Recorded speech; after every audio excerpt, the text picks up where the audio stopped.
একটু ভালো করে লক্ষ্য করলে দেখবেন আমার ছেলে আফরাহিম আমার হাতটা ধরে আছে। আমি কিন্তু ওর হাতটা ধরে রাখছি না। অভ্যাসটা ওর একদম সেই ছোট থেকেই।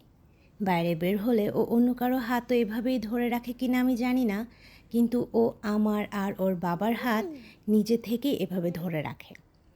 যদি আমি তার হাতটা বারবার ছাড়িয়ে নিতে চাই তাহলে প্রথমে বিরক্ত হয়, পরে রাগ হয়। তো আমি অনেক বাচ্চাদেরকেই দেখেছি কারো হাত ধরে হাঁটতে পছন্দ করে না। বড়রা হাত ধরলে উল্টো বিরক্ত হয়, বারবার হাত ছাড়িয়ে নিতে চায়। এখানে কিন্তু বিষয়টা অভ্যাস কিংবা ডিপেন্ডেন্সি বা ইন্ডিপেন্ডেন্সির কোনো ব্যাপার নয়। এটা পজিটিভ না নেগেটিভ এমন কিছুও বলছি না। ব্যাপারটা হচ্ছে স্বভাব। প্রতিটা মানুষের প্রাকৃতিকভাবেই কিছু স্বভাব থাকে, যেটা কোনো অভ্যাস বা পারিপার্শ্বিক কারণে হয় না।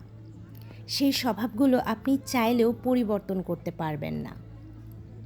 তো পরিবারের ভিতর এমন কারো স্বভাব যখন আমাদের অপছন্দ হয়, সেটা আমরা কিন্তু সহজে মেনে নিতে পারি না। এখন আপনার মেনে না নেয়ায় বা আপনার চেষ্টায় সে যে তার স্বভাবটা পরিবর্তন করে ফেলতে পারবে তা কিন্তু নয়। এটা আসলে তার হাতেই নেই। মানুষ চাইলেও তার কিছু কিছু স্বভাবের ঊর্ধ্বে উঠতে পারে না। তাই আপনি যত তাড়াতাড়ি ব্যাপারটা ধরতে পারবেন আর মেনে নিতে পারবেন, ততই আপনার মানসিক স্বাস্থ্যের জন্য কিন্তু ভালো।